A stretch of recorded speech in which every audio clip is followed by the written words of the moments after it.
Paz do Senhor, amores da minha vida, telespectadores aqui do Vidas em Cristo. Chegamos ligeiramente atrasados, mas é isto, acontece. Até nas melhores famílias. Então, corre aí, porque a sua Escola de Teologia já está no ar. Nós somos a JTVMZ no Facebook, em direto. Pode encontrar-nos também no YouTube, somos a JTV Moza. Pode seguir também a nossa página no Instagram e pode também assistir aqui através do canal TMT, posição número 37. Chegamos a Boot, estamos aqui mais uma vez para iniciar a semana e com um tema... Um tema interessante. Eu sei que aí em casa já estão a apreciar o meu look. Eu estou de umas tranças aqui de frente. O salão que cuida de mim... Parece uma borboletinha. Olha só, hoje para o Boot eu sou uma borboleta, amanhã não sei se seria uma mosca. Mas as borboletas são tanto giras, faz. coloridas. Eu, na verdade, estou aqui atrás da minha cábula, que eu não sei aonde foi parar, não consigo localizar. Mas... acho que alguém aqui da minha produção levou. Mas ok, a Fine Fashion está mesmo no bairro de Bagamoyo, Avenida de Moçambique. Depois eu vou achar aqui o contato para dar aí a vocês. Enquanto isso, deixe-me saudar aqui a minha dupla. A paz do Senhor Emanuel Buta, obrigada pelo elogio. Não sei se é ser borboleta, é algo bom, mas... Tu és jovem, uma menininha. Ok, aí. então sou velha. Não, Deus me livre. Então, quando tu dizes estás jovem... Estás jovem, fresquinha, né? É diferente de dizer estás mais jovem. Ok, estás mais jovem, então se assim preferes, porque tu sempre foste linda. Okay, eu acho que a vida cristã, né? É uma vida que rejuvenesce. A pessoa não vive viciada. Você sabe que quando uma pessoa consome muito álcool, a cara fica inchada. Estás a ver? Então nós temos as nossas vantagens. Chamam duplo punch. Eu ainda quero entender o que é isso. De fato, então nós estamos aqui a iniciar a semana, né? Uma semana muito abençoada. Estamos aqui cheio de energias e cheio de graça, cheio de unção. Também trouxemos aqui um homem muito ungido. Se pudéssemos classificar a quantidade de unção, ele teria mesmo a transportar. Mas ele, quando esteve aqui, deixou a sala ferver. E hoje nós queremos continuar com esse fogo. E trouxemos aqui o nosso reverendo pastor J.C. Maloa. Nós vamos continuar a falar da ética cristã. Estamos aqui para bombar a igreja, falar com a igreja, comunicar vida à igreja. É por isso que existe este programa Vidas em Cristo, que é um programa especialmente para si. Então, conecta-te aí na sua TV e não saia nesta 1h30. Eu te garanto que o programa vai ser muito abençoado. Vais ter que aprender muito. Pastor? Pode olhar ali para o teu povo e cumprimentá-los. Muita paz a todos. Quero saudar a Igreja de Jesus Cristo com a paz do Senhor. Que o Espírito de Deus esteja realmente vos queimando. Amém. E vos transformando em nome de Jesus. Quero aproveitar também para saudar a minha esposa. Que Deus abençoe por tudo aquilo que ela tem feito em prol da minha vida e da minha família. Também quero saudar a todos aqueles que têm buscado a Deus nestes tempos difíceis, que continuam orando, lendo a Bíblia, congregando, apoiando a obra do Senhor e seus pastores. Que Deus abençoe a todos em nome de Jesus. Amém. Muito bem, então é isso. Deixa-me só repisar aqui os teus cuidados da Fine Fashion, que está no bairro de Bagamoyo, Avenida de Moçambique. A quem quiser fazer umas tranças parecidas com esta que eu tenho aqui na minha cabeça, que já me estão a pesar aqui as miçangas Fine, é só contactar aqui através do número 87 36 37 865. Eu vou repetir, 87 36 37 865. Então é isso, nós falávamos mesmo da ética cristã e paramos num ponto importante. Nós interrompemos aqui quando falávamos desta comunhão entre o cristão e o casamento entre um cristão e um muçulmano, é assim que se diz, né?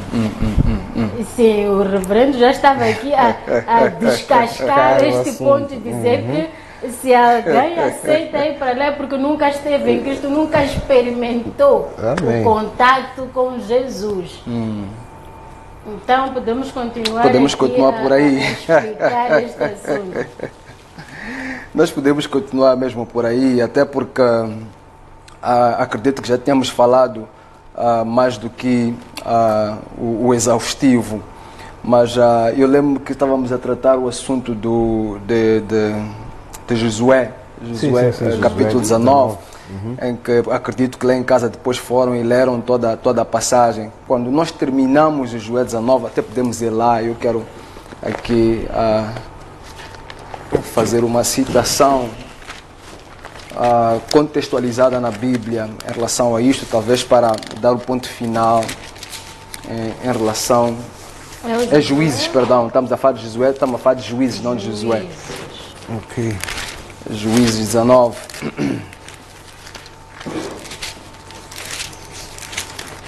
Estamos em que versículo?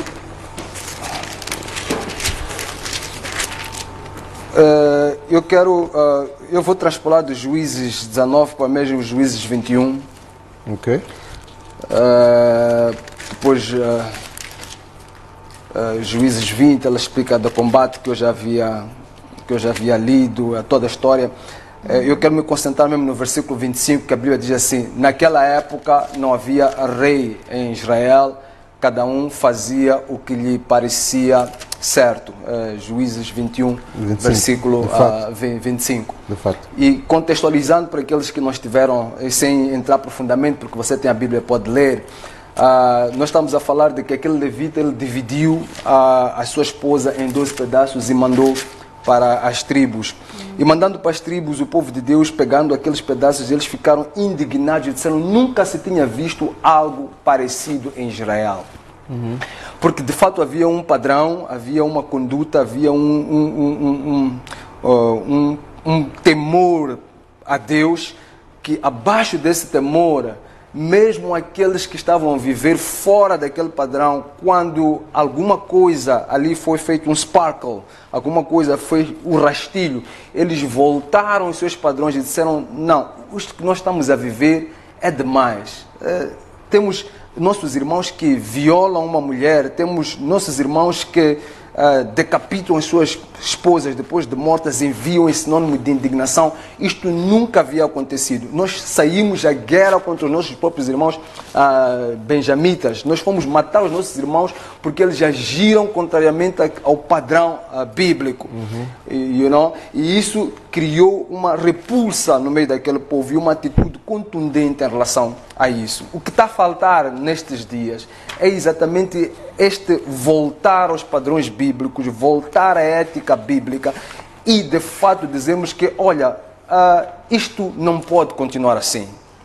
A igreja não pode continuar assim, porque o que tem acontecido hoje em dia, e depois tivemos um telespectador que até ligou e falou de que um obreiro começou a namoriscar a sua esposa dentro da própria igreja. Então nós estamos aqui a ter situações que não deveriam acontecer de jeito nenhum dentro daquilo que nós chamamos casa do Senhor. Então é a altura de nós tomarmos decisões radicais, por vezes, para nós limparmos o mal que está dentro da casa do Senhor. Quando digo da casa do Senhor, estou a falar dos templos de Deus, porque o corpo de Cristo não tem como ser contaminado com estas coisas. Nós temos que fazer uma distinção muito clara entre a igreja santa, que é o corpo de Cristo, e a congregação do Senhor, que tem trigo e joio lá dentro, ok? Nem todos estão unidos. Jesus Cristo, quando fala sobre isso, nem todos estão unidos à videira. Então estejamos muito claros em relação a isso. Portanto, nós precisamos de tomar decisões radicais se pretendemos de fato elevar os padrões de Cristo dentro da igreja. E por vezes é isto que falta, ok? Naquele mesmo dia, por exemplo, eu depois que saí daqui, encontrei-me com uma irmã que ficou à minha espera porque queria conversar acerca de um problema que ela tinha com o seu casamento. Ela já estava há algum tempo separada do seu marido e por aí em diante, tanto que ela está realmente disposta em se divorciar do seu marido. E ela veio ter comigo para perguntar: pastor, que tal? O que eu posso fazer? E de facto o marido dela, se a gente faz um rol daquilo que ela coloca como queixa, o indivíduo não presta. E podemos dizer assim com muita facilidade: não, irmã, de fato o seu marido, isto aqui é mal, não, é melhor mesmo te divorciar. isso é opinião humana. O que a Bíblia diz em relação a isso? A Bíblia, ela não chancela divórcio, mas ela dá possibilidade de alguém se separar. É o que a Bíblia fala em Coríntios 7, primeira carta de Coríntios, capítulo 7. Quando Paulo, que é o doutrinador da Bíblia, quando ele fala sobre isso, e ele começa a fazer uma explicação sobre isso, ele diz, olha, para que a mulher não vive sob escravidão, se separe. Mas depois ele diz, se separar, não é? Se se separar, continue como está, e se desejar marido, que se reconcilie com o seu marido. Portanto, você pode se separar. A Bíblia não diz que você pode ficar. A Bíblia não diz que você pode ficar dentro de uma casa com um marido que está te dando porrada, que está te maltratar, que tu podes te separar dessa pessoa. A Bíblia dá possibilidade de você se separar, mas a Bíblia não te dá permissão para você divorciar. Algumas pessoas, por exemplo, pegam Mateus e dizem que mas Jesus Cristo abriu uma exceção e disse, olha, em caso de adultério podemos nos divorciar. Não é o que a Bíblia diz. Ali há duas palavras em grego que não é o que a Bíblia... Sim, isto é forte, pastor. Ali há duas palavras que são usadas e eu vou tentar aqui muito rapidamente porque televisão e dinheiro não dá para entrar assim com muito detalhe. Mas ali é uma palavra para adultério e há uma palavra para imoralidade sexual, que é porneia. E Mateus é o único que fala de em caso de adultério. E por que Mateus fala de em caso de adultério? Mateus escreve o livro de Mateus para judeus. Então Mateus está falando com pessoas que entendem um contexto cultural judaico. O casamento judaico ele era feito de maneira diferente ao nosso casamento. O casamento judaico tinha dois períodos. Tinha o período do noivado. E esse período de noivado ele era feito com assinatura de contrato. Depois do noivado, a mulher já era considerada, a noiva, perdão, já tinha alguns privilégios de casada. Portanto, havia um contrato que se fazia no noivado. E com esse contrato, por exemplo, é o que aconteceu com José e Maria. José e Maria, eles eram noivos. Ok? Foi quando José se apercebeu que ela estava grávida e a Bíblia diz que ela cogitou em largá-la em secreto para não expô-la à vergonha. Porque durante aquele período em que José estava com Maria, eles ainda não tinham se envolvido sexualmente. Portanto, eles ainda não tinham consumado o casamento. Ele podia, naquele caso, se divorciar. Em caso de porneia, imoralidade sexual. Imoralidade sexual é cometido por duas pessoas que não estão oficialmente casadas. Por exemplo, se eu não estou casado, tenho a minha noiva, se eu envolvo-me sexualmente com alguém, eu estou em imoralidade sexual. E em caso de imoralidade sexual, a minha noiva pode dizer que não, eu já não quero dar continuidade a este relacionamento. E ela pode sair e casar uma outra pessoa. Porque o casamento judaico tinha estes dois momentos. No entanto, depois do casamento, já não se trata de imoralidade sexual, trata-se de adultério. E a Bíblia não diz que em caso de adultério, você pode sair e casar com outra pessoa. Somente em caso de imoralidade sexual, porque você ainda não se envolveu sexualmente com essa pessoa.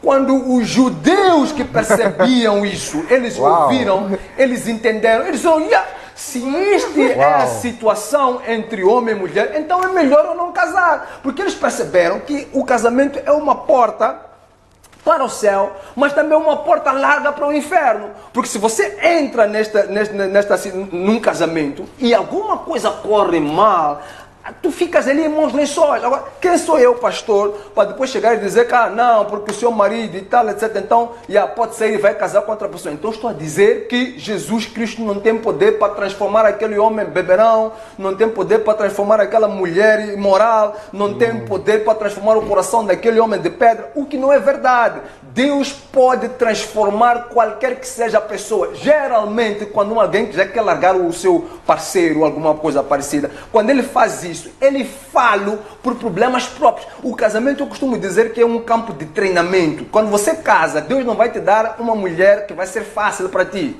Deus vai te colocar dentro do ministério antes de você provar o ministério. Se você tem problemas de orgulho, Deus vai te dar uma mulher que vai te fazer engolir sapos. Se você tem problema de paciência, Deus vai te dar uma mulher que você vai ter que cultivar a sua paciência. Quando você vence os teus problemas pessoais no casamento, você está pronto para o ministério. O que acontece é que você entra no casamento, frustra-se no casamento, depois diz, minha mulher não vai me acompanhar no ministério. Larga ela, sai, vai pegar uma outra mulher lá fora, ou escolhe uma outra mulher, porque não deu certo com aquela. Mas você quebra um princípio, porque Mateus também lhe diz que no princípio não era assim. E Deus está, na nova aliança, Ele está a restaurar as coisas como no princípio. No princípio, Deus fez o homem e a mulher, e eles tornaram-se uma só carne, e aquilo que Deus uniu, o homem não separa. O Novo Testamento é a restauração do princípio. Agora, nós não temos como entrarmos para a lei de Moisés e dar ali a permissão para adultério. Mas então, indo já à sua questão, o indivíduo que sai, por exemplo, ele estava num casamento, tinha casado e tal, etc. E depois ele acha que não, essa mulher já não serve porque ela me traiu, e por em diante sai, depois vai pegar uma muçulmana, uma islâmica, ou como vocês quiserem chamar. Esse indivíduo antes esteve num casamento, se esteve num casamento, até que ponto? É difícil a gente julgar estas coisas, mas até que ponto é que o coração, a convicção, a perseverança nas coisas que não estavam a correr bem naquele relacionamento foram levadas até o fim? Esta é uma questão muito difícil de responder, porque nós não estamos em cada casamento, em cada situação. No entanto, eu sou de convicção de que não há nenhuma situação neste mundo que não possa ser restaurada por Deus. E estas coisas de cristianismo, Jesus Cristo, falando com seus discípulos, disse: cada um carrega a sua cruz e me siga. Renuncia a si mesmo, carrega a sua cruz e me siga. Então, cada um de nós tem a sua cruz. E Jesus Cristo mesmo disse: olha, uns se fizeram eunucos por causa do reino dos céus.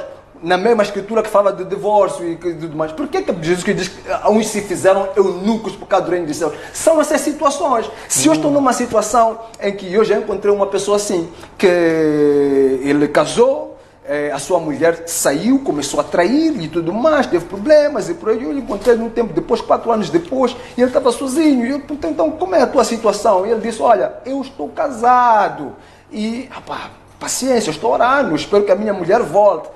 E ele tomou a decisão de se fazer eunuco por causa do reino dos céus. Não é fácil esta caminhada. Desculpa, pastor. Então, o pastor está dizendo que eu sou capaz de perder o reino caso eu entre num casamento e, por um motivo, né, como adultério, nos separemos e eu volto a me envolver com outra pessoa. Claro, se tu leres Coríntios 7, a Bíblia diz que se tu fizeres isto, estarás em imoralidade.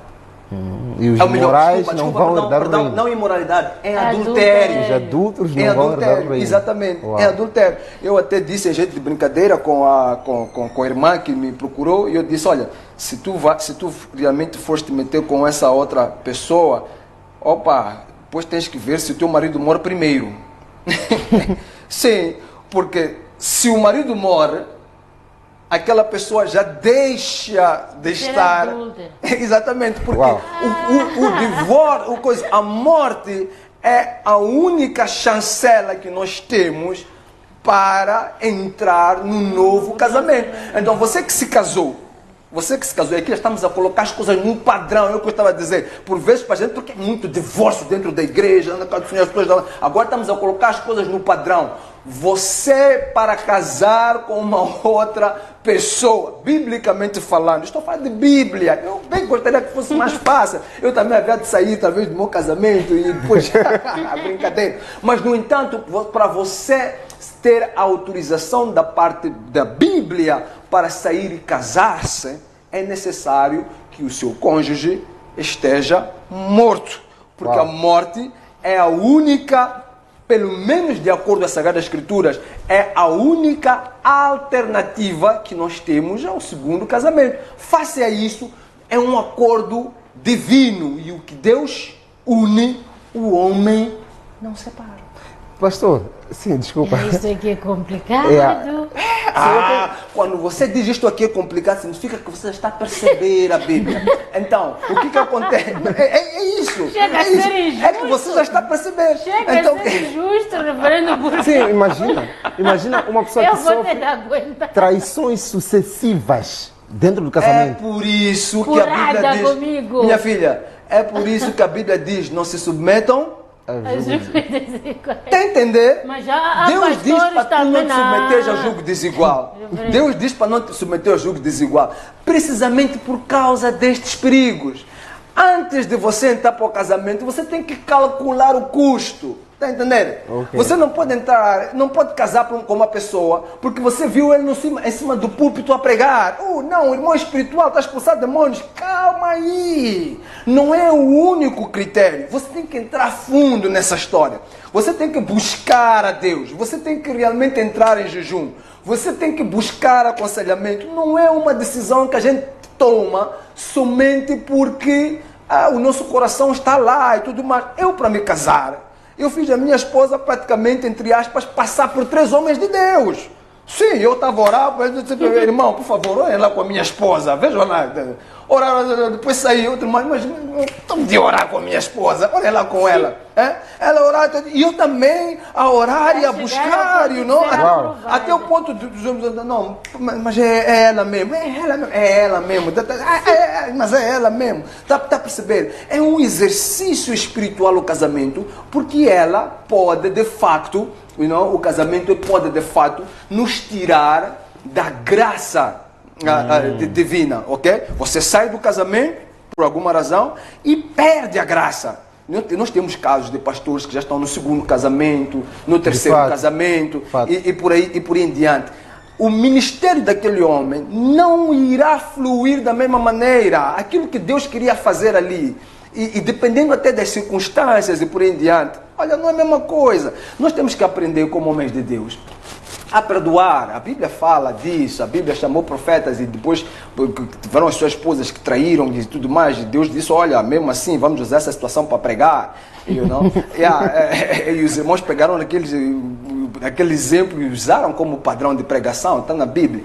Então, nós precisamos, por vezes, e a Bíblia diz que isto é um grande mistério. Por quê? Porque a Bíblia diz que o homem é a cabeça do corpo, que é a mulher. Da mesma maneira como Jesus Cristo é a cabeça da igreja. E lavou a igreja, purificou-a para apresentá-la a si mesmo. É o que a Bíblia diz. Diz que Jesus Cristo lava a igreja para apresentá-la a si mesmo. Da mesma maneira, o marido, ele lava, trata a mulher para apresentar a mulher a si mesmo. É por isso que Satanás ataca primeiro o casamento. Porque quando você falha nisso, por exemplo, você é traído pela sua esposa, e por algum motivo você diz que eu não consigo perdoar, não vou perdoar a ela, você está trazendo problemas para si mesmo, porque a Bíblia já nos chama, nós maridos, a sermos como Jesus. E se Jesus foi capaz de perdoar a igreja da maneira como perdoa, olha, nós somos pecadores, pecamos, às vezes cometemos, traímos Jesus, e Jesus mesmo assim, ele vem, nos lava e continua cuidando, e nós continuamos. Quando isso acontece no nosso casamento, nós somos chamados a ter o mesmo padrão de Cristo. Está entendendo? E se eu digo minha mulher, sai porque já não te quero, porque você não presta. E como é que Jesus Cristo depois vai olhar para nós? Vamos lá ver isto. Mas eu já tenho um ponto aqui. Já que para casares, reverendo, entregaste a tua future a 3 homens de Deus, eu já tenho o primeiro homem de Deus para quem eu vou enviar todos os meus pretendentes. É o reverendo J.C. Malone. Aqui não há discussão, já está negociado. Amém. Mas nós voltamos a falar sobre isto aqui, se ele vai ou não orar por todos os meus. São mais de 100. Mas primeiro vamos observar o nosso primeiríssimo intervalo. Voltamos em alguns instantes. Até já. Amém. Então, o adultério não é razão para a separação.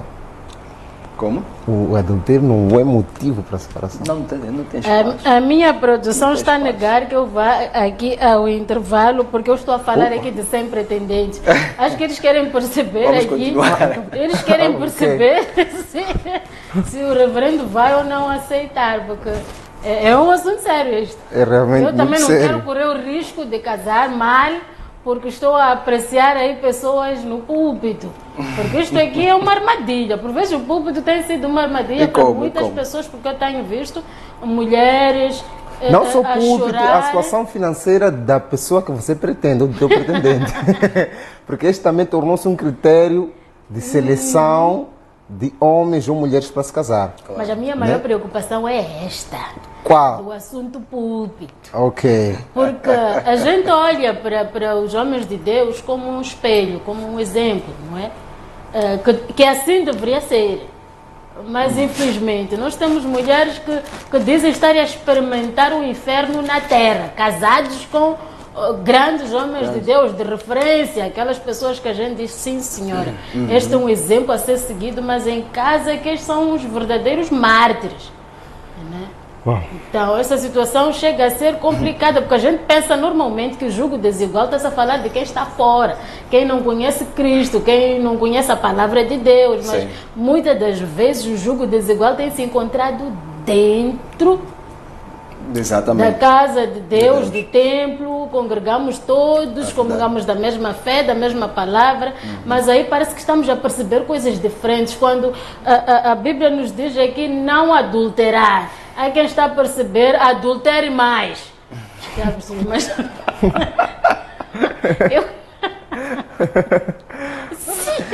Sim, olha, mas a minha produção já me permitiu fugir aqui ao intervalo. Acho que eles queriam perceber aqui esta justificação. Não, olha, Nós vamos ao intervalo, voltamos para que o reverendo nos possa explicar a respeito deste assunto. Até já.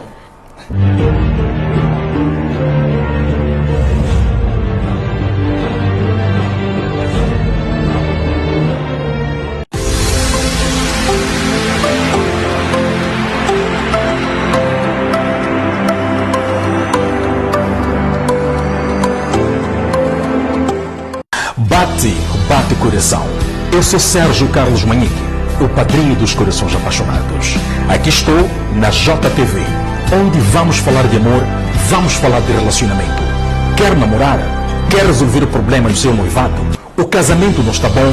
Estarei aqui segunda e quinta-feira para falarmos de amor. Este é o programa Fala Coração, aqui na JTV.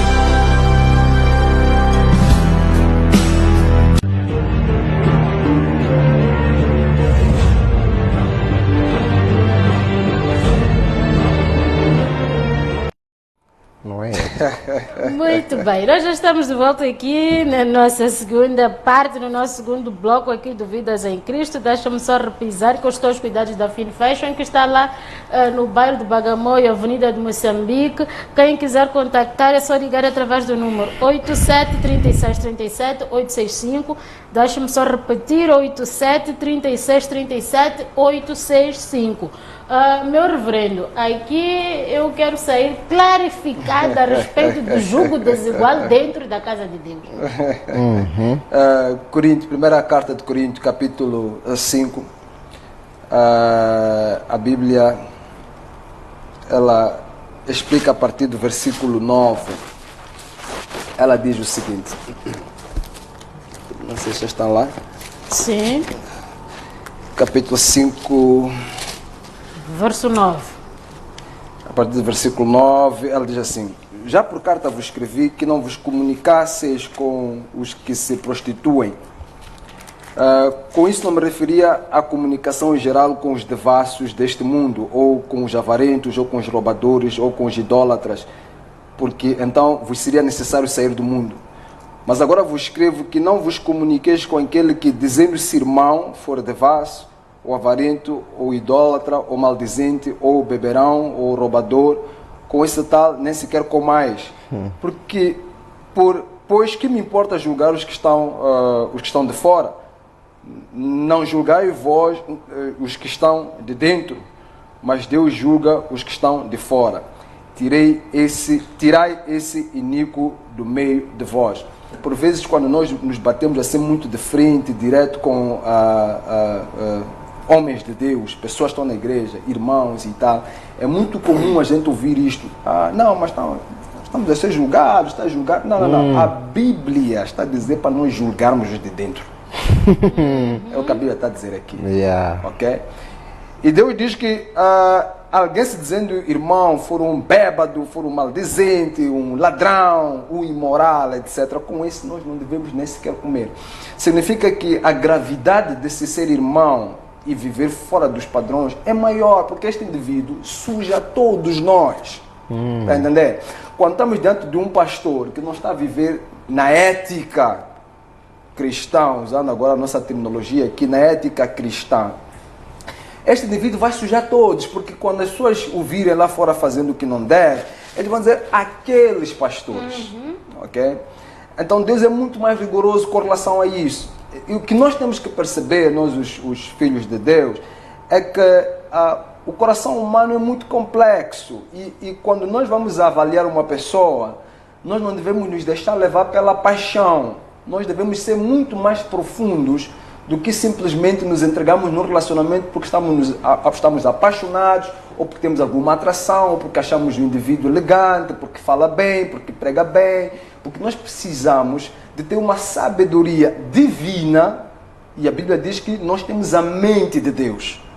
A mente de Deus é para isso mesmo. O dom de discernimento de espíritos é para nós percebermos isso. Este irmão é de fato, mas aqui há alguma coisa que o Espírito de Deus está a dizer que não, aqui há alguma coisa que não está bem. Nós precisamos ter, e muitas vezes, quando entramos em casamentos maus, nós já sabemos que aquilo não está a cheirar bem, mas por causa das nossas paixões, nós ignoramos os sinais. Os sinais estão sempre antes do casamento. Deus nos ama o suficiente.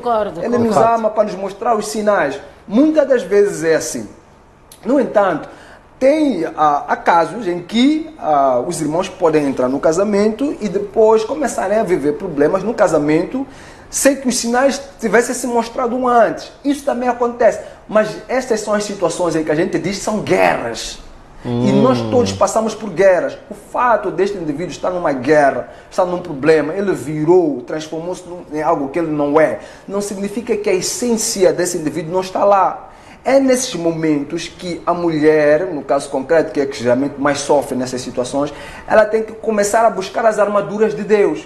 Porque se há uma guerra que está a acontecer na sua vida, com o seu marido e tudo mais, se você batalhar a guerra de forma espiritual, com certeza você vai vencer. Porque a Bíblia diz no livro de Marcos, capítulo 11, versículo 25, que tudo aquilo que você pedir a Deus em oração, crendo, você já recebeu. Mas, quando você vai ler um pouco mais abaixo, 26, 27, ele diz assim, mas, contudo, perdoe. Por que Deus fala de perdão? Porque a mágoa, ela impede com que a oração da mulher seja eficiente para com o homem. Então, o que faz Satanás? Ele, sabendo disso, quando ele pretende estragar um casamento, ele primeiro traz mágoa.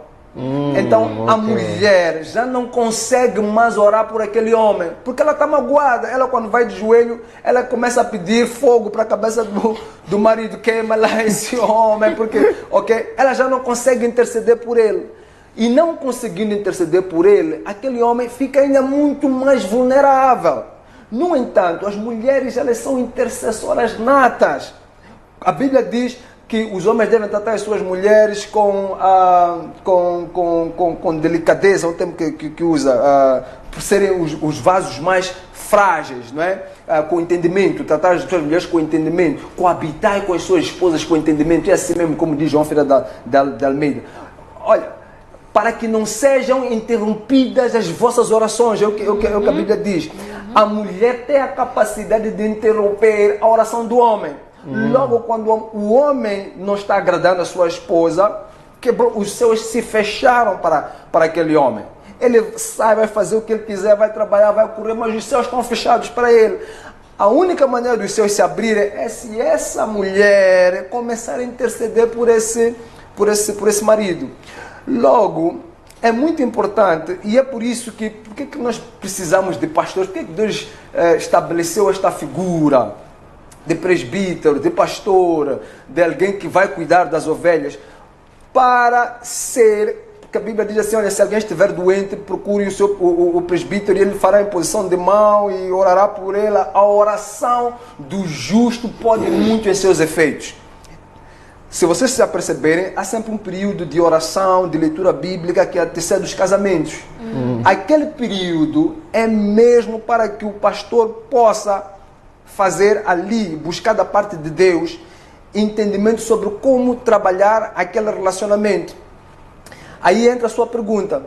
É de fato importante, se você tem um pretendente, tem alguém que realmente se aproximou de si, diz, olha, Xuxa, realmente és uma és uma deusa na terra e eu quero ser... É importante, antes de te envolveres com esse cara, é importante pegares a ele e dizer, sim senhor, mas eu quero te levar ao meu pai na fé. Vai sentar com ele, vai conversar com ele. Leva ele para o homem de Deus. Ok? Porque ao levares aquele homem ao homem de Deus, primeiro ele vai ter uma conversa de homem para homem com esse indivíduo. Segundo, tem coisas que Deus vai discernir naquele homem. Tu estás no relacionamento, estás dentro do jogo, tu não consegues ver muita coisa. No entanto, uma pessoa que está por fora, ela tem um discernimento, uma capacidade de discernir e de falar com profundidade de coisas que provavelmente tu não estás ali a perceber. É neste processo que se afia aquele relacionamento. Agora, há uma coisa que já se perdeu, não vou dizer que se perdeu, mas que é muito complexo de se fazer. Nós temos a liberdade em Cristo Jesus. Então, o pastor, dificilmente ele vai chegar para alguém. Há alguns pastores que fazem isso, mas eu pessoalmente não consigo. Eu acho que é muito complicado por causa da liberdade que nós temos em Cristo Jesus. Eu não posso, porque sou pastor, eu não posso quebrar a liberdade das minhas ovelhas, ok? Então é muito difícil, é muito complicado para um pastor ele chegar e dizer para a ovelha, não casa com esse indivíduo, vou te arranjar uma outra pessoa para casar, fazer arranjos nesse sentido. No entanto, ele pode, sim senhora, aconselhar a ela. E o conselho, é importante que nós, quando buscamos o conselho do homem de Deus, é importante termos também olhos espirituais para poder discernir. Quando o pastor ele está dando um aconselhamento, quando ele chega e diz, olha, este irmão não está maduro o suficiente, ele já está a dizer de uma maneira, espera um pouco. Você tem que ser suficientemente madura para perceber essas terminologias. Deixa lá este irmão correr um pouco conosco, vamos meter ele. Olha, como é que tu és uma irmã e queres casar com um indivíduo que não sabe o que é jejum de 21 dias? Ok? Não sabe o que é 3 dias de consagração. Quando a gente diz, vamos lá agora sair da cidade, vamos lá para o mato para orar, o indivíduo tem sempre chiliques. De fato. Nunca esteve com os irmãos ali a bater demônios e tudo mais. Quando os demônios entrarem na sua casa, você vai ligar para o pastor, vem aqui na minha casa bater demônios. Está entendendo? Então é importante, minhas irmãs e meus irmãos, é importante exporem as vossas mulheres, os vossos maridos a Deus. E este processo de expô-los a Deus significa deixar eles crescerem na fé, porque tem coisas que nós não damos à criança. Se eu recebo alguém e eu quero ministrar na vida dessa pessoa, tem coisas que eu não vou dizer a essa pessoa porque ela não está madura espiritualmente para beber. Eu vou ter que lhe dar leite primeiro, para ela não engasgar. Porque senão esse indivíduo vai sentar comigo no dia seguinte, não volta mais, porque eu lhe dei shima e ele não conseguiu beber na fé. Então é importante deixar com que ele cresça na fé. Então como é que isso se faz? Olha, e tratamos da questão do julgo desigual. O ideal é você pegar alguém que esteja dentro de uma congregação espiritual, que tenha um currículo espiritual, que tenha um bom nome, que você possa perguntar aos irmãos, pode dizer, não, esse irmão aqui já viu uma irmã aqui de saia curta e tudo mais, entrou no quarto desse irmão nua e esse irmão disse não, está entendendo? Esse indivíduo já tem Pastor, Olha, Brando, se formos por aí... Okay. Não sei não. Por outro lado, se é um indivíduo, por exemplo, que acabou de entrar na igreja por alguma razão, ele acabou de entrar na igreja, deixa o bebê crescer. Como é que nós vamos deixar o bebê crescer? Deixa o indivíduo andar com os evangelistas, deixa ele pegar o fogo e tudo mais, etc. E observa ele, se você tem alguma paixão, e observa ele com calma e vai orando a Deus para saber se de fato isto é ou não é. E o conselho, geralmente as irmãs, elas buscam conselho nas irmãs, os homens buscam conselho nos homens. Porque muitas vezes que o irmão já quer entrar logo para paquerar a irmã, não faça isso. Fala com o pastor, eu estou apaixonado por aquela irmã, eu acho que eu gosto dela e tudo mais. O pastor vai falar com a líder das mulheres ou com a pastora. Pastora, há uma irmã ali assim que o meu filho está interessado nela, que tal? E elas lá vão resolver o assunto, vão perguntar à irmã, um irmão e tal, assim, que tá, aquele irmão assim, tá, vão lhe dar dicas. E eles depois vêm dizer aqui ao pastor, pastor, não, ali parece que não vale a pena, aquela irmã não está ali, parece que está não. Ou então vão dizer, não, aquela irmã está tudo bem, mas aquela irmã é bandida e tal. Essas informações, elas giram nos bastidores. É assim, uma coisa é feita dentro do reino de Deus. Desculpa, pastor, eu não quero lhe cortar, porque aqui o pastor está a tirar, e nós estamos a ser muito alimentados, bem alimentados aqui. Sim. Pastor, eu quero entender uma coisa, falou de conselho aqui, e eu quero saber se é ético um casal de cristão procurar um grupo de padrinhos que não sejam cristãos. É óbvio que não é ético. Porque É óbvio que não porque é isso ético. nós temos visto acontecer muito na igreja. É óbvio. Padrinhos, Padrinhos normalmente são pessoas que estão bem. exato, costuma ser assim, costuma ser esse o critério, né? As finanças. Mas eu quero saber se é ético ou não, pastor. Padrinhos são pais, né? São pais. E dos nossos padrinhos a gente bebe muita coisa, não é? O padrinho é o primeiro bombeiro quando as coisas não correm bem. Escuta, vamos sempre ter problemas no casamento. Essa história de casamento é um mar de rosa, isso aí é a história de carochinha, e coisas, novelas e tal, etc. Na vida real, casamento não é isso. Casamento é muito mais complexo do que isso. Vamos sempre ter problemas. E o padrinho é o primeiro bombeiro do casamento, é a primeira pessoa a segurar o casamento. É por isso que nós temos casos de casamentos que caem, mesmo por causa dos padrinhos. Porque a irmã foi lá se queixar no padrinho e o padrinho começou já a fazer o trabalho do marido. Né? Então temos que ter muito cuidado nessas coisas. É mais uma vez esta questão do jugo desigual. É muito importante. E olha, estas coisas, geralmente a unção ela flui aonde a experiência comprovou. Ok? Se dizem que eu noto uma coisa, falando especificamente de mim, eu noto uma coisa. Quando eu oro por alguém que tem problemas de conceber, eu vou e oro por essa pessoa, geralmente essa pessoa concebe. Ok? Por que isso acontece comigo? Porque eu já passei por uma situação similar no meu casamento e venci isso. Ok? Então, a unção daquilo que eu venci, do que foi vitória na minha vida, é fácil de eu transmitir essa unção a uma pessoa, exatamente, a uma terceira pessoa. Então, você quer ter um casamento sólido, você quer ter um relacionamento sólido, você quer fluir de forma sólida no seu relacionamento, você tem que buscar alguém que já venceu nessa. Se tu tens alguém, por exemplo, que esse indivíduo, no seu casamento, ele é problemático. Quando você tiver problemas e você buscar o conselho dessa pessoa, essa pessoa não vai te ajudar porque ela mesma, passando por aquela situação, ela não conseguiu. Então, é muito difícil para alguém que, tendo um problema no seu casamento, por exemplo, passou por uma situação de adultério, e não conseguiu perdoar a sua esposa nessa situação, vir um irmão e dizer que a minha mulher adulterou e ele dizer, perdoa ela, porque ele não conseguiu perdoar. Então o conselho que ele vai dar àquela pessoa é, arranja lá uma outra, não estás a ver o que eu fiz. Tá entendendo? Mas se eu passei por uma situação dessas, eu senti, eu consegui vencer, e eu depois restaurei o meu casamento, e o meu casamento está bom, eu posso dizer a essa pessoa, não, olha, é possível tu vencer isso e ter um casamento sólido. A mesma coisa, por exemplo, em relação a marido e mulher espiritual. Geralmente, tem homens que entraram num casamento, num relacionamento, e chegaram lá e tiveram guerras espirituais, porque as mulheres manifestavam e tudo mais. Olha, quem já esteve dentro de uma situação dessas sabe que não é fácil tu lidar com aquilo. Por quê? Porque Satanás rouba a mente da esposa e tu nem sequer te apercebes. A tua mulher manda um palavrão, insulta-te, ok? Ela tasca-te uma chapada e de repente, tu naquela confusão, tu voltas a dar uma chapada na sua esposa e já estás numa luta ali, numa guerra. E não estás a lutar com ela, é um demônio. Ela quando volta em si, se encontra numa situação que está a levar porrada. E ela vai para o conselho do pastor e chega e diz, o meu marido me bate.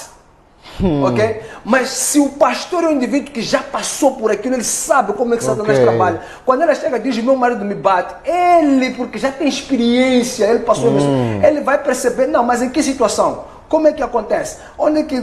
E ele vai perceber, não, aqui estamos na presença de uma guerra espiritual. Ele vai aconselhar aquele casamento de uma maneira que ele não vai se degradar. Mas se o indivíduo esteve numa situação dessas, muitos homens largam as suas mulheres por causa destes niques. Largam, dizer, não, esta mulher não vale a pena, não presta, porque a mulher fica uma fera, porque ela fica um homem. Ela ali, quando aquilo entra, tu não seguras aquela mulher, ela parte do televisor, parte disto, faz uma confusão terrível. Não é fácil lidar com aquilo.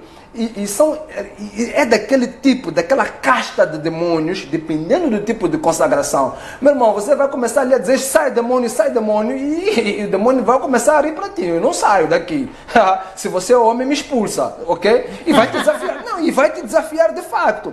Mas são daquelas coisas que elas têm solução. No entanto, o homem que passou por isso, e por alguma razão ele não conseguiu vencer, largou, saiu, foi pegar uma, porque aquela mulher não vai me ajudar no ministério, ela tem um espírito que não me ajuda, saiu, foi pegar outra. No ministério dele, aquele espírito que ele não venceu na casa dele, vai reinar lá no ministério.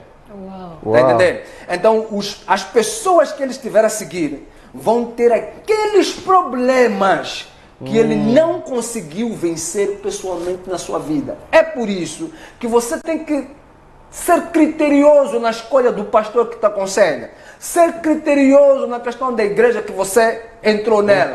Tem que ser criterioso. Porque as dificuldades que o teu pai na fé enfrenta, ele não tem autoridade para ministrar de forma efetiva na sua vida, até mesmo porque ele não é desinibido em tratar aquele assunto, ele fica coagido em tratar, a acusação cai sobre ele e ele não vai fluir naquela área. Se ele tem problemas, por exemplo, de finanças, ok? Ele é um indivíduo, por exemplo, que a sua mulher não sabe quantas contas bancárias tem, etc. Não chega em casa e divide por igual aquilo que é o fruto do seu trabalho e tudo mais, etc. Acha que ele vai depois aconselhar a sua igreja? Olha, quando você estiver com a sua mulher, tens que dizer quanto dinheiro que você não vai fazer isso. Vou cortar mesmo, porque já temos o nosso primeiro telespectador em linha. Paz do Senhor. Bem-vindo aqui ao seu Vidas em Cristo, com quem temos o prazer de falar e de onde nos acompanha. Paz e graça, telespectador em linha. Sim, Maurício de Ulene. Maurício de Ulene, bem-vindo aqui à sua escola de teologia, meu querido. Qual a sua questão aqui para o nosso reverendo? Primeiro, quero agradecer pelo programa, muito educativo para as famílias, sobretudo para o casamento. É um momento em que nós estamos a aprender bastante. Pior mesmo nesse período de pandemia, confinamento aqui estamos, onde Deus nos mostra que em algum momento estamos na igreja escondidos, quanto a verdadeira igreja está se destruindo mesmo. É verdade. Então, quero agradecer muito pelo programa, por isso que Deus continua abençoando esse programa, está edificando, está construindo. A minha questão é também do julgo individual entre casamento, né? A minha questão é esta: o que fazer, por exemplo, para um homem ou um esposo que quer apresentar as contas ou deixar tudo claro na mesa, fazer um plano de agenda com a sua esposa e a esposa pular fora, dizer então, dentro do que você acha, o que eu vou me aguentar, um tempo depois se rejeita, diz que porque aí despesas agora aumentaram, isto mais aquilo já não dá, então, mas não aceita fazer, digamos, a gestão conjunta. Então, a minha questão é essa, vou desligar pela televisão. Ela quer todo o salário? Não sei se quer todo o salário, ou não sei se quer que eu lhe dê para administrar tudo,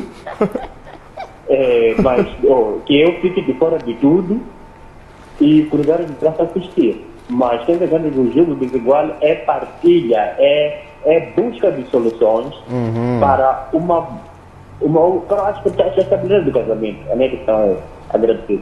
Amém. Muito obrigada. Continue conectado aí ao Vidas em Cristo. Uau! O assunto finanças no fato. casamento, quando não há maturidade, há sempre Mas acho que não sou maturidade, aquilo que o pastor esteve a explicar. Vá atender mais uma chamada aí, Boot. Alô, rapaz, senhor? Alô? Sim, muita paz. Muita paz. Qual é o seu nome? De onde é que nos fala? Aqui, corredores. Como? É o corredor espiritual. O nosso amigo Corras. Seja bem-vindo aí ao Vidas em Cristo. Muito obrigado pela sua participação ativa. Que Deus possa recompensar e abençoar a sua vida. Em primeiro lugar, quero saudar a todos os irmãos em Cristo. Saudar também o pastor aí. Amém? Amém. Hoje está muito diferente, pastor. Está cheio hoje. Amém. Também a minha irmã, a Mela, também está muito diferente hoje. Está muito diferente hoje. Tô bonita, mano. Leva a tua esposa aí para Fine Fashion. Gostas das minhas traças, ô mano? Peguei alguns pontos aí que o Reverendo estava a explicar. Falou sobre perdoar traição dentro de um casamento. E é uma coisa que não acontece tanto. De fato? Eu tenho visto, eu conheço mesmo 3 pastores que já passaram mesmo dessa situação em que agora estão no outro casamento, mas são pastores. Não gostava de saber, Reverendo. Caiu a chamada. Infelizmente, perdemos. Ele já ia fazer a questão. Não, tá aí. Alô? Glória a Deus. Você Sim, pode pode colocar a sua continuar. questão? Certo. Sim. Que temos que cortar o problema para a raiz. Cortamos o problema para então, como é que nós podemos fazer? O que nós devemos fazer? Principalmente os casados. O que deve fazer para não haver essa de divórcio? Porque para haver divórcio tem que haver traição. Então, o que é preciso para não haver traição dentro do casamento? Essa é a minha questão. Essa é a questão. Anotado aqui. Creio que o pastor poderá deixar algumas diretrizes. É uma batata quente. Nada que Deus não tenha solução para isso. Muito obrigado. Ok, continue conectado aí ao Vidas em Cristo, meu querido, que no terceiro bloco o reverendo aqui vai responder. Temos aqui um teólogo, o Múcio Manuel. Diz parabéns ao reverendo, eu sou teólogo e nunca tinha visto alguém explicar esse assunto com muita substância e dar uma possibilidade de compreensão. Já gosto. Mas ok, deixa-me atender aqui o nosso terceiro telespectador. A paz do Senhor, bem-vindo ao Vidas em Cristo. Com quem tenho o prazer de falar, de onde nos acompanha? Paz e graça, amada, a Joaquim de Goba. Joaquim de Goba. Eu espero que o Buto esteja aqui a fazer as anotações, porque Estou, sim. aqui alguém pegou a minha esferográfica aqui, a produção. Mas ok, qual a sua questão aqui, meu querido? Eu quero tocar muito no assunto de perdoar a traição dentro do casamento. Ok. É um assunto que não é fácil por parte dos homens. Porque nós mulheres Não, perdoamos pode. com facilidade, mas vocês... Os homens fazem. A minha questão estamos numa relação, depois a mulher sai de casa e vive maritalmente contra o marido fora do casamento. E o marido fica à espera da esposa. O que pode o marido fazer? Uau.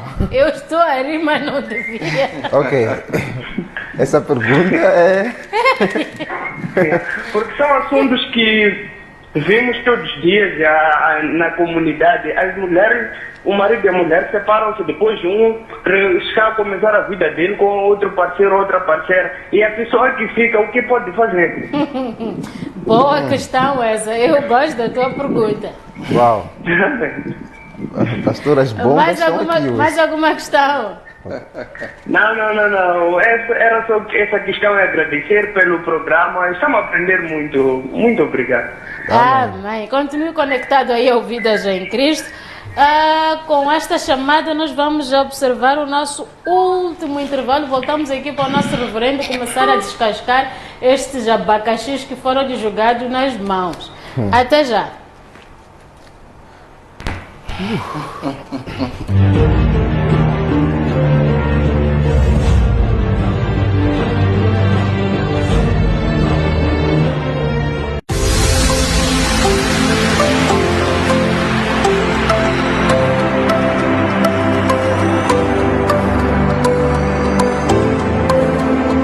Olá, eu chamo Faruque Ismael, sou empreendedor e paisagista de profissão. Quero-vos convidar para assistir ao programa Green Minds na JTV, das 16h30 às 17h30, sextas-feiras, apresentado pelo Fernando Mulungo.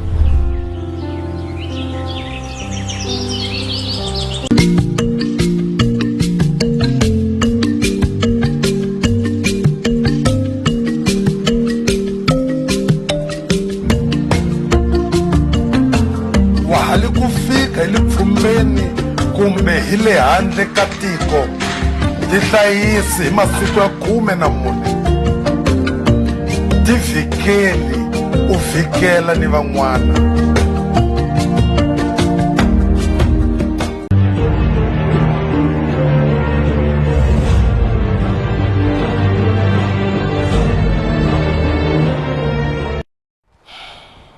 Muito bem, nós já estamos aqui de volta ao terceiro bloco aqui do Vidas em Cristo e por sinal é o último, onde estamos aqui a abordar o tema Ética Cristã, parte 2, com o nosso reverendo J.C. Malor. Gosto muito deste nome, J.C. Malor. Parece que estamos a falar de um artista de cinema, eu não sei, mas é um artista que foi estabelecido por Deus para nos ensinar hoje aqui, nesta noite de segunda-feira. Meu reverendo, então já podemos começar aqui a descascar estes abacaxis, mas... produção, ok, eu vou atender esta chamada, mas deve ser a última porque temos pouco tempo. A paz do Senhor, telespectador. A paz do Senhor, irmã Amélia. A paz, minha querida, eu já vou pedir para sair a correr desse barulho para a gente conseguir conversar. Sim, já saí fora. Ótimo, meu bem. Agora, com quem tenho o prazer de falar e de onde nos acompanha? Não gostaria de me identificar, pode ser, mas acompanha-me da Matala. Ótimo, pode ser. Quer falar no anonimato? Qual a sua questão? Não tinha questão, só queria mesmo as coisas. Parabenizar aí o reverendo, o programa, ajudar e a irmã, como saber para selecionar o noivo. Eu acho que a melhor coisa é a oração. Quando nós buscamos a Deus em oração, Deus ele se revela e fala. Amém. Por exemplo, não olhando para a pessoa que só sobe ao púlpito, procura saber quem é essa pessoa dentro da sua casa, como é que vive com a família, como é que trata a mãe, como é que trata os irmãos. Se for uma mulher, não é só você ser bonita, ser humilde, procura saber como é que trata os outros, as pessoas que estão ao seu redor. Então, esses são os critérios que ajudam. E o aconselhamento também. Por exemplo, o irmão que chega na igreja, já conquista 3 irmãs ao mesmo tempo. Essa pessoa é difícil arriscar em casar com ela. É feiticeiro. Mas quando nós oramos, vamos lá resumir, é feiticeiro. Amém. Fiz disso, amém. Que Deus possa abençoar. Só queria uma pequena questão, perguntando, por exemplo, na situação de adultério. O que a pessoa pode fazer em relação ao sexo? Se descobre que existe o adultério, o que a pessoa deve fazer? Em relação ao sexo? Mas vocês são casados? Sim. E a pessoa é casada e a pessoa adulterou. Agora é permitido que essa pessoa continue se relacionar? É teu marido! Mas ok, eu gosto de descontrair. Então, ela quer saber se não pode. Agora, se você... Obrigado. Não. Obrigada, minha querida. Continue conectada aí. Agora, se você não fizer sexo com teu marido porque ele adulterou, adulterar outra vez. Agora, por uma justa causa. Mas essa brincadeira, o reverendo é que vai aqui. Ok, pastor. Nós temos que aproveitar e maximizar o tempo. Vamos lá, reverendo, começar aqui a responder estas questões. Começamos pelo Maurício, né? Sim, de Ulene. Não sei se... Sim, eu não sei se percebi a questão dele, mas o que fazer para o esposo que quer compartilhar as contas com a esposa, mas a esposa não quer. A esposa quer na totalidade. Quer ter PIN no banco só para ela. Sim, ela não quer que o marido se envolva nas finanças, nas contas da casa, nas compras, estas coisas. Ela quer gerir isso na totalidade. Ok. Não, uma maneira de deixar o marido mais votar. Não, é por isso que a Bíblia diz que nós temos que coabitar com as nossas esposas com entendimento, né? E entendimento é isto. Nós não podemos ter um padrão nestas coisas, nós não podemos ter um padrão geral para todos, até porque os nossos dons eles variam. Tem mulheres que são boas gestoras, tem outras que nem por isso, tem maridos que... E o casamento, ela visa, se nós olharmos o livro de Gênesis capítulo 2, versículo 18, Deus diz, eu vou ler aqui rapidamente, ela diz assim... Gênesis 2:18 diz assim: então o Senhor Deus declarou, não é bom que o homem esteja só, farei para ele alguém que o auxilie, lhe corresponda, ou alguém que lhe ajuda, uma ajudadora, uma adjuntora, dependendo das traduções. Então Deus, ele sabe, ele conhece quais são as fraquezas desse homem e ele vai colocar uma mulher que possa suprir com essa lacuna. Daí aquilo que a irmã anteriormente estava a falar, que alguns estávamos a falar, a questão de buscar a Deus em oração para saber se de fato este homem é a nossa cara metade. Isto é muito importante porque no âmbito da oração, se de fato nós estamos conectados a Deus, aquilo que não for, Deus vai repelir. O problema é que a gente às vezes vai orar, mas não estamos a fazer de coração aberto. Nós estamos a orar, mas estamos a dizer, Deus, independentemente da resposta, é isto que eu quero. E Deus, ele é polite, ele não sei. No entanto, Provérbio 31, eu vou lá, ele dá aqui algumas qualidades muito importantes que eu vou aconselhar os irmãos a ler. No caso concreto, o irmão que esteve nos ligando, ele fala daqui da mulher exemplar. E diz que é muito difícil de fato encontrar esta mulher exemplar, mas quando nós lemos as qualidades desta mulher, nós nos apercebemos que uma das qualidades dela é que ela era uma ótima gestora. A Bíblia diz no versículo 15 que antes de clarear o dia ela se levanta, prepara comida para todos de casa e dá tarefas às suas servas. Ela é uma pessoa que cuida dos assuntos domésticos. E depois no 16 diz, ela avalia um campo e o compra. Com o que ganha, planta uma vinha. É uma mulher empreendedora. Então, a Bíblia já começa aqui a nos mostrar que as mulheres, elas têm esta capacidade de gerir os assuntos domésticos. E a Bíblia, depois, quando a gente vai lendo aqui, ela diz que o seu marido é o indivíduo que vai, senta-se na praça pública e ele é respeitado pelos membros da Assembleia. Portanto, ele é um indivíduo que ele é bem visto pelas pessoas no negócio que ele trata. Ele sai de casa para tratar esses negócios. No entanto, ele tem este backup da mulher que trata dos assuntos domésticos e assim eles prosperam. É muito importante que o homem saiba que, embora ele tenha os seus negócios e tudo mais lá fora, ele tenha uma mulher que lhe auxilie nos negócios domésticos. No entanto, algumas pessoas pensam que o negócio doméstico é cuidar da roupa, etc., de serviços em casa. Não, os negócios domésticos são primariamente o nicho do homem. Um homem precisa de mostrar ou de dar à sua mulher uma direção de liderança de para onde é que ele está levando este casamento. E esta posição de liderança também parte deste ser um empreendedor para a sua família. Uma família, para prosperar, ou uma conjugação familiar, para que ela possa prosperar financeiramente, o homem ou a família precisa de ter negócios de família, ok? Seja uma empresa, ele pode trabalhar, pode ser alguém que esteja no setor público, mas ele precisa de ter negócios de família, ele precisa de ter uma fonte de rendimento que seja algo que vai inspirar a sua família, a sua mulher e seus filhos a trabalhar em volta desse negócio. Se o homem não tem esta visão, o que acontece? A mulher ela sai do âmbito familiar e vai procurar emprego no negócio de um outro homem. É por isso que nós temos, hoje em dia, nós temos as mulheres que, ao invés de estarem a trabalhar para os seus maridos, estão a trabalhar para outros homens que abriram os seus negócios, estão a prosperar, e o homem diz para a mulher, não, vai trabalhar, ele sai, vai trabalhar lá.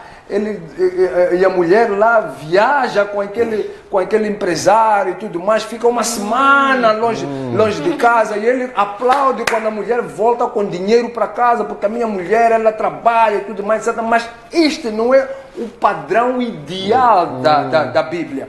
O homem, ele precisa de criar sustentabilidade familiar e dar essas tarefas à sua mulher e fazer com que ela trabalhe dentro de um projeto do marido, ok?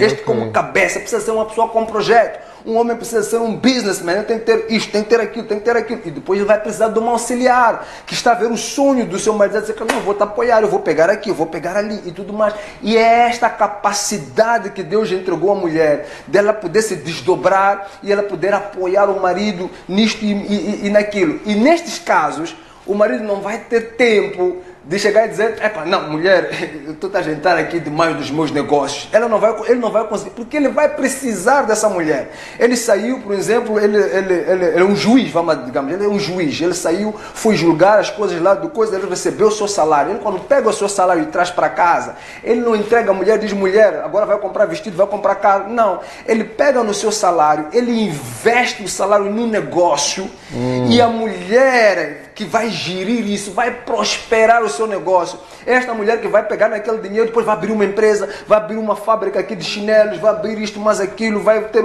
uma farmácia colar, etc. E os negócios familiares, eles começam a fluir, está entendendo? Este é que é o ideal da prosperidade financeira nas famílias. O que acontece hoje é o que eu acabei de dizer. A mulher ela precisa disso.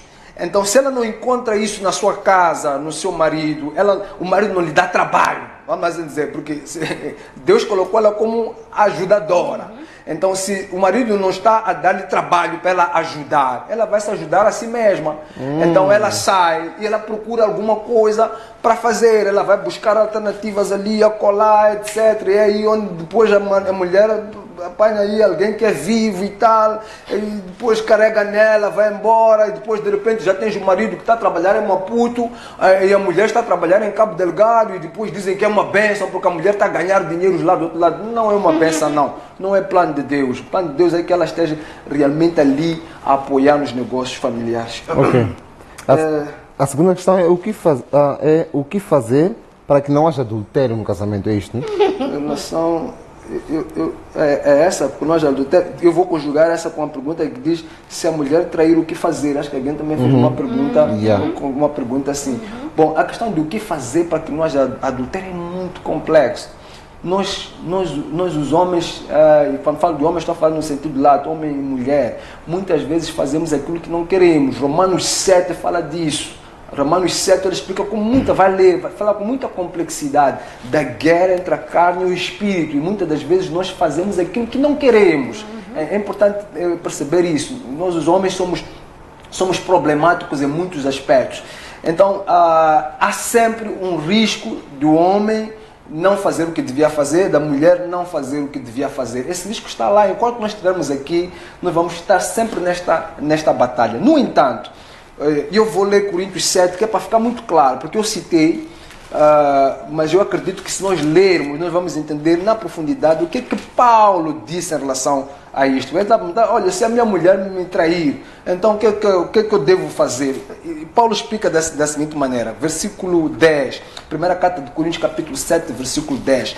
Esta é, vamos assim dizer, a última escritura. Depois, se você fizer um estudo acerca disto, estas vão ser as últimas palavras que que fecham esta conversa de casamento, adultério, etc. e tanto. Ela diz assim: aos casados, eu estou lendo aqui nova versão internacional, aos casados dou este mandamento, não eu, mas o Senhor. Eu gosto de Paulo quando fala assim, Paulo como doutrinador da igreja, muitas pessoas quando querem contrariar o que ele diz, não, foi Paulo que escreveu, não. Paulo foi um doutrinador da igreja e há algo que aconteceu na vida deste homem. Deus colocou ele sob um discipulado intenso para o trabalho que ele ia fazer. Tanto que Paulo, ele foi levado ao terceiro céu e ele teve conversas que foi muito difícil para ele até descrever nas Sagradas Escrituras. Portanto, aquilo que Paulo escreve nas suas cartas, ele não escreve por autoridade própria, mas por uma autoridade divina sobre ele. Ok? Ele é o doutrinador da igreja. A Bíblia diz que aos casados de Deus mandamento, não eu, mas o Senhor. Que a esposa não se separe do seu marido. Mas se o fizer, que permaneça sem se casar, ou então reconcilie-se com o seu marido. E o marido não se divorcie da sua mulher. Ok? Que Deus está dizendo aquilo que eu falei. Você, se separar dele, a Bíblia diz, permaneça como você está. Ok? Mas o papai diz assim, aos outros eu mesmo digo isto, aos outros eu mesmo digo isto, não o Senhor. Se o irmão tem uma mulher descrente, ela se dispõe a viver com ele, não se divorcie dela. E se uma mulher tem um marido descrente, ele se dispõe a viver com ela, não se divorcie dela. Pois o marido descrente é santificado por meio da mulher e a mulher descrente é santificada por meio do marido. Se assim não fosse, seus filhos seriam impuros, mas agora são santos. Todavia, se o descrente separar-se, que se separe. Em tais casos, o irmão ou irmão não fica debaixo da servidão. Deus nos chamou para vivermos em paz. Você, mulher, como sabe se salvará seu marido? Ou você, marido, como sabe se salvará sua mulher? Entretanto, cada um continue vivendo na condição que o Senhor lhe designou de acordo com o chamado de Deus. O que Deus está dizendo aqui é, se você, por exemplo, entra para a igreja, você converte e o seu marido não se converte, Deus diz para não separar do descrente. Continue como você está. No entanto, aquele marido pode dizer que não, eu não quero ficar contigo porque você está a seguir esse teu caminho de Jesus, então eu já não te quero mais. A Bíblia diz que Deus te chamou para a paz. Nestes casos, ele que quer se separar, não você, ele pode se separar. No entanto, se separar ou separando-se, o que vocês devem fazer? Voltamos ao versículo acima. Permaneça sem se casar ou então reconcilie-se com seu marido. Este é que é o ponto da história. Então, se minha mulher me traiu e tudo mais, tu já não queres mais a ela, tudo bem, tu podes te separar. A Bíblia não proíbe, a pessoa não separa-te, vai viver tua vida, vai organizar e tudo mais, etc. Espera seu marido e sua mulher morrer, depois volta a casar. Ou então, o que você deve fazer? Reconcilia-se com ele. Por quê? Porque se você não fizer isso, nós podemos ver isso mais para baixo, você estará em adultério. Mas agora, existe uma oração que eu possa fazer para que este homem morra? Amélia. Com certeza que Deus não vai ouvir essa oração, né? Então, melhor esperar. Você pode esperar. Então, melhor aguentar aí do que gastar as malas, ter de arrumar a roupa e aqui, para cá de papá, mamãe, depois voltar outra vez para reconciliar, porque não vai morrer agora. Eu tenho um amigo missionário, muito amigo meu, vocês devem conhecer, porque já deu esse testemunho em público, o bispo Manuel Oliveira, um brasileiro, que ele tinha se separado da sua esposa. Ele separou-se da sua esposa e estava num outro relacionamento. 2 anos num outro relacionamento. Quando ele deu-se de caras com as Sagradas Escrituras, o que foi que ele fez? Ele pegou naquela que estava com ela, sentou, disse, querida, desculpa, mas é o que a Bíblia está a falar. Eu preciso de me reconciliar com Deus. Voltou para sua esposa e pediu perdão à sua esposa e reconciliou-se com ela. Hoje eles são missionários, estão a fazer um trabalho excelentíssimo em nome de Jesus. E Deus está trabalhando na vida dele. Não é fácil. Não é fácil, eu não estou aqui a dizer aquilo que eu gostaria de dizer. Provavelmente eu teria um padrão muito mais leve por entregar, mas é o que a Bíblia está a dizer. Não é culpa sua. Ok, pastor, nós queremos aqui virar o gráfico, né? Temos poucos minutos que nos restam, mas eu acho que é importante abordarmos aqui no Vidas em Cristo este ponto, esta questão, né? Está fora deste assunto que estamos a conversar. Eu quero saber, nesta época de pandemias, né? Nessa época em que as igrejas estão confinadas, o governo dá o seu decreto. E a lei, o que sai da boca dos nossos governantes é válido tanto para o crente como para o pagão. Então eu quero saber se é ético o cristão, a igreja, os líderes evangélicos, pastores, se levantarem e fazerem manifesto, protestarem contra a opinião do governo. Amém. Esta é uma pergunta muito profunda, que até podia levar o programa inteiro só a debatermos sobre isto, mas eu vou tentar resumir e começar por dizer que a igreja em Moçambique, ela está numa batalha sem precedentes porque nunca passamos por uma situação idêntica. Já tivemos aqui perseguições, não é de hoje. A questão da perseguição na igreja, quando você vai analisar, não é algo recente, por causa do tipo de ideologia que o nosso governo seguiu logo após a independência. O comunismo, ele apregoa a inexistência de Deus. E o simples fato dele apregoar isso coloca-lhe em pé de guerra com aqueles que invocam o nome de Deus, aqueles que adoram a um Deus celestial. No entanto, estas batalhas que foram acontecendo, estas perseguições e por aí em diante, elas foram se atenuando à medida em que o país também foi se abrindo e foi englobando outras ideias, a globalização e o capitalismo e por aí em diante. No entanto, nós não podemos nos esquecer de onde é que a gente vem, qual é a essência da gênese da governação aqui neste país. E quando olhamos para isto, nós também precisamos de entender de onde é que o governo atual vai buscar as suas ajudas, os seus recursos e por aí em diante. E quando nós dizemos que cada moçambicano tem uma dívida de cerca de 70 dólares à China, que são quase 2 mil milhões de dólares por aí, que nós temos dívida com a China, quando sabemos, por exemplo, e eu estou já introduzindo aqui um novo conceito, China, e eu depois vou explicar porquê. Quando dizemos que foi a China que construiu o Ministério dos Negócios Estrangeiros, construiu a Presidência da República, muitas das nossas estradas, a ponte Maputo-Catembe, palácios e muitas outras coisas, estes investimentos que eles fazem aqui, os aeroportos, aqui em Moçambique, colocam-nos numa situação também de dependência. E escutem, não há nada que é dado não há nada que é oferecido em diplomacia, em política, sem que haja contrapartidas. Logo, nós entendemos que Moçambique ele está refém destas dívidas. E isto vai piorar, gente. O que vale neste momento, nós ainda podemos dizer que nós temos boas relações ainda com a China. No dia em que subir ao poder algum presidente que vai se opor a alguma demanda expressiva por parte da China, eles vão cobrar isto. Por que eu trago aqui a China? Este vírus, estamos a falar do vírus, ele vem da China. Embora as pessoas sintam-se constrangidas de dizer o vírus chinês e por aí em diante, este vírus, ele surgiu na China, os chineses esconderam este vírus durante algum tempo, e o vírus espalhou-se pelo mundo, ok? Portanto, a China, ela houve negligência moral por parte da China em tratar desses assuntos. Okay? E neste momento nós estamos nessa situação, somos um país pobre ou empobrecido, porque pobre nós não somos empobrecidos e por aí em diante, estamos a receber 200 mil vacinas que vêm da China. Sabemos nós que o governo chinês é um governo anticristão, ok? Agora, você pensa que depois do presidente receber 200 mil vacinas, este presidente haveria de sair no discurso e dizer, igreja, come on, vamos orar para Moçambique e tudo mais, etc., quando quem está a ajudar ele do outro lado é contra isso.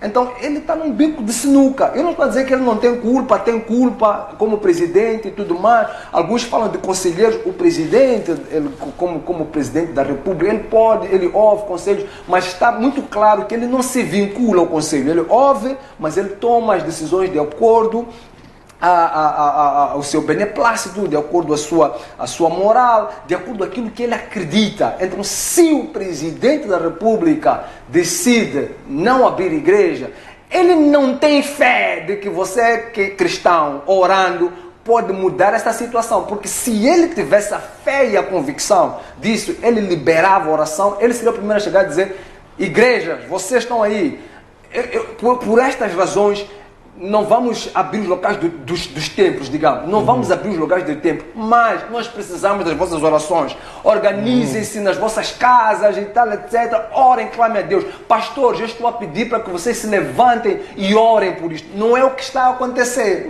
O que está a acontecer é que o presidente, ele faz um completo descaso em relação a esse assunto. Vai e abre, vamos lá, ele cria um double standard, padrões duplos para o mesmo problema. Ele está a dizer que a igreja, porque ele disse assim no seu discurso, não está provado cientificamente que as escolas são lugares de contaminação. Por isso, vamos retornar às aulas. Então, ele deixou implícito que as igrejas são locais de contaminação. É exatamente neste aspecto, senhor presidente, que nós, os pastores, estamos nos posicionando contra essa abordagem, porque a igreja está criando condições objetivas. Neste país, eu duvido que haja instituição que mais cumpre, que mais foi demandada e que mais tem condições objetivas de combater a pandemia. E os nossos filhos vamos mandar para a escola e tudo mais, quando realmente não tem condições. Nós estamos a ver o que está a acontecer nas escolas. As escolas que não têm água, as escolas hoje aqui em Moçambique ainda se sentam no chão, as escolas que não têm álcool gel. Tu não vais pedir isso na igreja. A igreja tem álcool gel, a igreja tem termômetro. Tem escolas aqui neste país que não tem termômetro. Eu estava a conversar com missionários, há poucos dias e tal. Temos um grupo de missionários que faz trabalhos missionários nas maternidades. Há maternidades aqui em Moçambique, maternidades que não têm luvas. Há maternidades que não têm máscaras. Isso está a acontecer. E quem é que está a dar luvas, quem é que está a dar máscara a estas maternidades? É a igreja. Estão entendendo? Nós estamos a fazer trabalho comunitário. Nós estamos a ir para os hospitais, estamos a dar condições aos hospitais. Como é que nós estamos a dizer que a igreja não pode, não tem condições de abrir? Mas agora, a pergunta que vocês estão a fazer é se é ético a igreja protestar ou não protestar. Essa foi a questão que foi colocada. Eu vou responder isto com duas escrituras. A primeira está em Mateus 22, eu não vou ler, mas vou citar. Quando foram ter com Jesus Cristo e falaram sobre impostos, Jesus Cristo disse: olha, dai a César o que é de César, a Deus o que é de Deus. Jesus Cristo ali estava a estabelecer um padrão muito claro de separação. Tem coisas que são de fato da alçada das autoridades deste mundo, e nestes aspectos nós temos que cumprir. São impostos, nós temos que dar impostos. São demandas que vão sobre, que as nossas autoridades fazem, nós temos que cumprir. Nós, como cristãos, temos que ser cidadãos exemplares. No entanto, a Bíblia diz no livro de Atos capítulo 5, e esta eu vou ler, Atos capítulo 5, versículo 29, numa situação similar a que nós estamos, a Bíblia, ela diz e ensina o seguinte: Pedro e outros apóstolos responderam: é preciso obedecer antes a Deus do que aos homens. Quando nós colocamos a igreja ela é um governo. É importante que se entenda isto. É por isso que alguns, como por exemplo a China, e eu agora já vou trazer, porque a China, por que oprime a igreja? Porque a igreja é um governo. E a igreja é um governo com uma autoridade. Nós, os cristãos, nós somos os deputados deste governo. Quando nós vamos à igreja, nós vamos à nossa Assembleia da República. Okay. O que é que nós fazemos na igreja? Nós legislamos. A Bíblia diz que o que nós unimos na terra fica unido ao céu. O que nós desligamos na terra fica desligado no céu. Quando nós vamos à igreja, nós vamos legislar sobre assuntos espirituais, sobre assuntos da terra, sobre assuntos do céu. É por isso que a igreja precisa se encontrar. Logo, a nossa Constituição é a Bíblia. Quando a Constituição do mundo em que nós encontramos fere com a nossa Constituição, Pedro diz: antes é preciso obedecer a Deus, elas são os homens. É por isso que Pedro esteve a pregar, ok? Quando estavam a dizer que não devia pregar. Por que Pedro pegou quando disseram que não devia pregar? Porque a Bíblia, em Mateus 28, ela nos diz que temos que sair e fazer discípulos de todas as nações, batizando em nome do Pai, do Filho e do Espírito Santo, ensinando-nos a obedecer a tudo o que tem ordenado, e desta feita Deus estará conosco todos os dias até a consumação dos séculos. Por isso, se o padrão é duplo e a igreja está a sentir que está sendo prejudicada, antes a igreja deve obedecer a Deus, por isso não deixa de ser ético a igreja dizer não, nós protestamos contra isto porque não é justo. Logo, respondendo a sua pergunta, é ético sim um cristão não obedecer ao governo se este estiver ferindo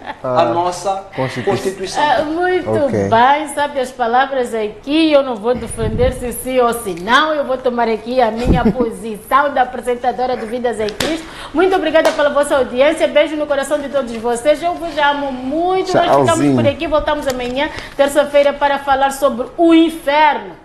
É isso, com o nosso evangelista Amâncio Marinho. Beijo, até amanhã. Tchauzinho.